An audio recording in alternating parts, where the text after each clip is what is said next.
कभी ऐसा लगता है ना कि दुनिया में हर कोई बस यही चाहता है कि हम किसी एक तरफ हो जाएं। पॉलिटिक्स हो, ऑफिस हो या फिर पर्सनल रिश्ते, हर जगह एक प्रेशर सा रहता है कि भाई अपनी लॉयल्टी तो कहीं दिखानी ही पड़ेगी।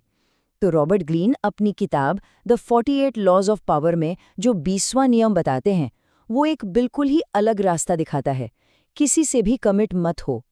क्या सच में असली कंट्रोल बनाए रखने का यही सीक्रेट है? चलिए इसी को समझते हैं। हर तरफ से एक खिंचाव सा महसूस होता है ना? कोई चाहता है कि हम उनके साथ खड़े हों, उनकी हाँ में हाँ मिलाएं, और तो और उनके दुश्मनों को अपना दुश्मन मान लें। ये जो लगातार की खींचतान है ना, कि भाई किसी एक टीम में शामिल हो जाओ, यही वो ट्रैप है जिससे ये नियम हमें बचाता है, क्योंकि ये हमारी एनर्जी भी खाता है और हमारी फ्रीडम भी। तो यहीं पे ये बड़ा सवाल उठता है, क्या हो अगर असली पावर किसी एक साइड जाने में हो ही ना, बल्कि सबसे अलग, सबसे आज़ाद रहने में हो। इस नियम के हिसाब से जब हम अपनी स्वतंत्रता बनाए रखते हैं तो हम इस खेल के मास्टर बन जाते हैं। हम दूसरों को मजबूर कर सकते हैं कि वो हमारे सपोर्ट के लिए आपस में कम्पीट करें, और वो भी अपनी आज़ादी को दांव पर लगाए बिना। अच्छा, इसे असल जिंदगी में समझने के लिए चलिए एक ऐसे इंसान को देखते हैं जो इस स्ट्रैटेजी की मास्टर थी। इस तरकीब का नाम है द वर्जिन क्वीन गेम, और इसे क्वीन एलिजाबेथ द फर्स्ट से बेहतर कोई नहीं खेल सका। उनकी पावर का पूरा सीक्रेट बस एक लाइन में था, सबको अपनी तरफ खींचना, पर होना किसी का नहीं। देखिए, दशकों तक एलिजाबेथ से शादी करना पूरे यूरोप का सबसे बड़ा पॉलिटिकल मुद्दा था। उन्होंने अपनी शादी के वादे को कोई पति ढूंढने के लिए नहीं, बल्कि एक पॉलिटिकल हथियार की तरह इस्तेमाल किया। वो अलग अलग देशों से गठबंधनों के साथ फ्लर्ट करती थीं, अपने दुश्मनों को कंफ्यूज रखती थीं और अपने दोस्तों को उम्मीद में। और ये सब उन्होंने किया अपनी पावर या अपनी आज़ादी किसी को दिए बिना। उनकी यही आज़ादी ही उनकी असली ताकत थी। और सोचिए, उनकी इस स्ट्रैटेजी का साइकोलॉजिकल इम्पैक्ट कितना कमाल का था। सबको दूर रखकर उन्होंने अपना चार्म कम नहीं किया, बल्कि और बढ़ा दिया। उन्होंने अपने चारों तरफ एक मिस्ट्री बना ली, एक ऐसी बेचैनी पैदा कर दी कि हर कोई उन्हें जीतना चाहता था। उन्हें एक देवी की तरह पूजा जाता था, सिर्फ इसलिए क्योंकि वो किसी के हाथ नहीं आ सकती थी। वो किसी एक की नहीं बनी, और इसीलिए वो सबकी रानी बनी रही। और देखिए, उनके अपने शब्द ही पूरी कहानी कह देते हैं। जब उन्होंने ये कहा तो वो कोई ड्रामा नहीं कर रही थी, वो अपनी कोर स्ट्रैटेजी दुनिया को बता रही थी। वो बहुत अच्छे से जानती थी कि एक रानी के लिए शादी कोई प्यार का बंधन नहीं है, ये पावर का बंटवारा है, और एक ऐसा बंटवारा जिसमें नुकसान हमेशा उन्हीं का होता। लेकिन ये जो कमिट न करने का आइडिया है, ये सिर्फ पर्सनल रिश्तों तक ही नहीं है। पॉलिटिक्स और लड़ाई झगड़ों में भी ये एक बहुत पावरफुल टूल है। और इसे एक्शन में देखने के लिए चलिए चलते हैं रेनेसेंस इटली, एक और जबरदस्त चालाक महिला के दरबार में, इसाबेला डी एस्टे। उनकी स्पेशलिटी थी झगड़ों से ऊपर रहना। इसाबेला मांटुआ नाम के एक छोटे से राज्य की शासक थी, और उस दौर में मंटुआ की हालत ऐसी थी जैसे शाक से भरे समंदर में एक छोटी सी नाव। वो उस समय की सुपर पावर से घिरी हुई थी, फ्रांस, स्पेन, पोप की सल्तनत, और ये सब आपस में लड़ते रहते थे। मतलब एक गलत कदम, एक गलत दोस्ती, और मंटुआ का नामो निशान मिट सकता था। और उनकी स्ट्रैटेजी का नतीजा हैरान करने वाला था। जहां एक तरफ मिलान और फ्लोरेंस जैसे बड़े बड़े शहर किसी न किसी से दोस्ती कर रहे थे और फिर उन पर हमले हो रहे थे, उन्हें लूटा जा रहा था, वहीं छोटा सा मंटुआ न सिर्फ बचा रहा बल्कि तरक्की करता रहा। कैसे? बस एक वजह से, किसी भी एक साइड से पूरी तरह कमिट ना करके इसाबेला ने अपने राज्य को लड़ाई की आग से बचाए रखा।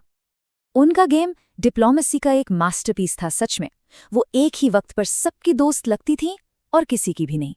जो फ्रेंच राजा हमला कर रहा था उससे दोस्ती कर ली, जो खतरनाक ससारे बोर्जिया था उसे गिफ्ट्स और मीठी बातों से शांत रखा, सबके सामने पोप का साथ देती थी और पीठ पीछे उनके दुश्मनों की मदद कर देती थी। उन्होंने बाकी सबको आपस में लड़ लड़कर थकने दिया, जबकि वो किनारे खड़ी रहीं। उनकी एकमात्र कमिटमेंट थी सिर्फ मंटुआ की सेफ्टी। एक पुरानी चीनी कहावत है जो इजाबेला की स्ट्रैटेजी को एकदम परफेक्ट तरीके से समझाती है। फ्रांस और स्पेन वो स्नाइप और मसल थे जो एक खतरनाक लड़ाई में उलझे हुए थे, और इजाबेला वो चालाक मछुआरा थीं जो बस इंतजार कर रही थीं कि ये दोनों थक जाएं ताकि वो फायदा उठा सकें। और फायदा क्या था? अपने लोगों के लिए शांति, तरक्की और आज़ादी। तो एलिजाबेथ और इसाबेला ने हमें इतिहास में इस नियम की पावर तो दिखा दी, लेकिन सवाल ये है कि इस आज़ादी के आइडिया को हम अपनी आज की दुनिया में कैसे इस्तेमाल कर सकते हैं। चलिए इसे एक प्रैक्टिकल प्लेबुक में बदलते हैं, अपनी खुद की आज़ादी बनाए रखने के तरीकों में। तो ये रही वो प्लेबुक जो इन दोनों रानियों की स्ट्रैटेजी से निकली है। इसका निचोड़ है कमिट किए बिना इंटरेस्ट जगाना, खुद को सेंटर में रखना ताकि दूसरे हमारे लिए कम्पीट करें। लेकिन सबसे ज़रूरी और शायद सबसे मुश्किल कदम है तीसरा वाला, इमोशनल डिटैचमेंट, मतलब खेल को एकदम साफ साफ देखने की काबिलियत। ये समझना कि सभी लोग एक तरह से चेस बोर्ड पर सिर्फ मोहरे हैं। और यही बात हमें स्ट्रैटेजी के दिल तक ले आती है। ये एक तरह का डबल गेम है।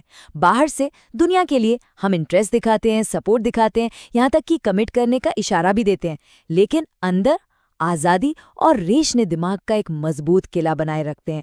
ये कुछ ऐसा है जैसे अपनी ही जिंदगी में एक्टर बनना, दुनिया के लिए एक रोल प्ले करना, पर ये कभी नहीं भूलना कि हम असल में कौन हैं और हमारे असली गोल क्या हैं। और हाँ, ये ट्रिक सिर्फ इतिहास की किताबों में नहीं है। जरा मॉडर्न मास्टर हेनरी किसिंजर के बारे में सोचिए। 1968 के अमेरिकी इलेक्शन में वो एक तरफ तो डेमोक्रेट्स को सलाह दे रहे थे और दूसरी तरफ चुपके से निक्सन के रिपब्लिकन टीम को इन्फॉर्मेशन भी पास कर रहे थे। इससे कोई फर्क नहीं पड़ता कि कौन जीतता। किसिंजर ने ये पक्का कर लिया था कि जो भी जीतेगा उसे उनकी जरूरत पड़ेगी। उन्होंने दोनों तरफ खेलकर पावर में अपनी जगह पक्की कर ली थी। अब ये स्ट्रैटेजी सुनने में बहुत पावरफुल लगती है और है भी, लेकिन ये एक खतरनाक खेल भी है, बिल्कुल किसी पतली रस्सी पर चलने जैसा। इसमें एक बहुत जरूरी चेतावनी है जिसे समझना ही होगा, क्योंकि अगर इस नियम को जरूरत से ज्यादा खींचा गया तो इसके नतीजे बहुत बुरे हो सकते हैं। तो सवाल ये है कि क्या इस नाजुक खेल को बहुत दूर तक खींचा जा सकता है? बिल्कुल, अगर इस गेम को ठीक से न खेला जाए या बहुत ज्यादा आक्रामक तरीके से खेला जाए तो नतीजे भयानक हो सकते हैं। चलिए देखते हैं कि इसके असली रिस्क क्या हैं।